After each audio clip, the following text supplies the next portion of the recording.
Together, let us pray the fourth novena to Saint Ignatius of Loyola, and our theme shall be Jerusalem, Communion with the Church. In the name of the Father, and of the Son, and of the Holy Spirit. Amen. Introduction. During his convalescence, Ignatius decided to go on pilgrimage to Jerusalem to visit the places where Christ Jesus had once lived. Ignatius eventually realized that the call of Jesus was for him to be with the church rather than to remain in the Holy Land. This prompted him to turn his attention to the church in order to discover his mission. We may say that it was in Holy Land that Jesus led him to the church. In the end, this communion with the church enabled Inigo to place himself under obedience to the Pope. Ignatius inspires all of us today to love the church and work for her growth and preservation. During today's novena, we shall pray for the grace to listen to the promptings of the Holy Spirit and discover God's mission for us by developing deeper communion with the Church. Opening prayer. Strengthen us, O Lord, in these challenging times to be with the Church, to love her as our mother, to think and feel with her, and bring more people under her care and protection. Help us all to continue the saving mission begun by your Son. Amen. We shall now listen to a reading from the Testament and Testimony. His firm intention was to remain in Jerusalem, continually visiting those holy places, and in addition to this devotion, he also planned to help souls. For this purpose, he had brought some letters of recommendation for the guardian and gave them to him.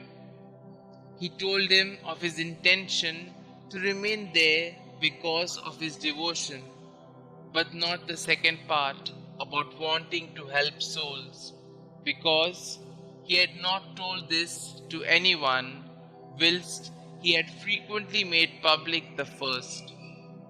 The guardian answered that he did not see how he could stay, because the house was in such need that it could not support the friars. For that reason, he had decided to send some with the pilgrims to these parts. The pilgrim replied that he wanted nothing from the house, except only that when he came sometimes to confess, they would hear his confession. With that, the guardian told him that such an arrangement might work, but he would have to wait for the coming of the provincial who was at Bethlehem. By this promise, the pilgrim was reassured and began to write letters to Barcelona to spiritual persons. Having already written one, and while writing another on the eve of the departure of the pilgrims, he received a summons from the provincial and the guardian. The provincial spoke kindly to him, saying that he knew of his good intention to remain in these holy places, and he had given much thought to the matter. But because of the experience he had had with others, he judged that it was not expedient. For many had had the desire, but some had been captured and others killed, and the order had later been obliged to ransom the captives. Therefore, he should prepare to leave the next day with the pilgrims. It is not surprising that Ignatius, who during his convalescence had been fascinated by his reading of the life of Christ, wanted to personally live in the land where Jesus had lived, moved, died, and risen. But he learned to his dismay that this was not God's will. God had a larger plan for Ignatius and his companions, namely to have a heart larger than the world and to serve the universal church under the banner of the cross. Let us now pause for a while to introspect on our experiences, past and present, of tussles between our plans and God's will.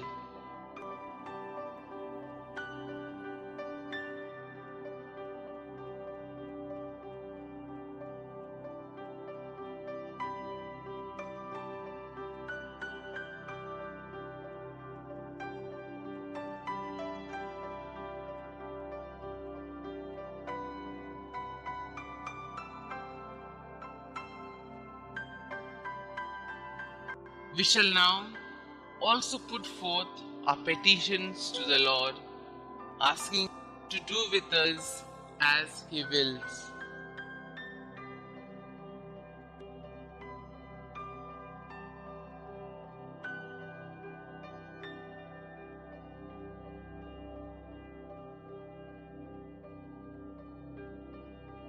Our response shall be, Holy Father Ignatius, pray for us. Let us pray for the Holy Catholic Church, that the shepherds of Christ's flock may carry out their ministries with holiness and zeal. May the bond of love grow stronger among the people of God, and may they find true meaning in following Christ, the messenger of love. For this we pray. Holy Father Ignatius, pray for us. Let us pray for those who have gone away from the church due to crisis of faith.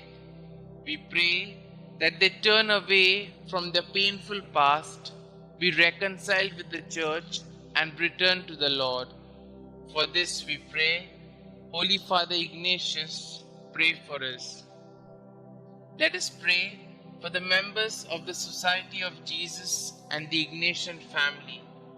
We pray that they touch the lives of people with the riches of Ignatian spirituality, so that they grow in deep personal love for Christ and carry out Christ's mission of love. For this we pray. Holy Father Ignatius, pray for us. Let us pray for peace and harmony in present-day Jerusalem.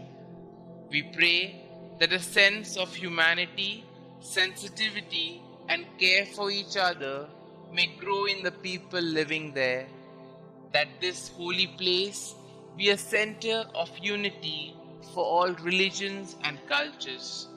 For this we pray. Holy Father Ignatius, pray for us. Let us pray for religious harmony in our country, India. We pray for the victims of religious hatred and violence. May those who work for human rights, justice, and harmony find strength, enthusiasm, and fulfillment in the good works they do. For this we pray. Holy Father Ignatius, pray for us. Our Father who art in heaven, hallowed be thy name. Thy kingdom come, thy will be done, on earth as it is in heaven. Give us this day our daily bread, and forgive us our trespasses, as we forgive those who trespass against us. And lead us not into temptation, but deliver us from all evil. Hail Mary, full of grace, the Lord is with you. Blessed are you amongst women, and blessed is the fruit of thy womb, Jesus. Holy Mary, Mother of God, pray for us sinners, now and at the hour of our death. Amen. Concluding prayer.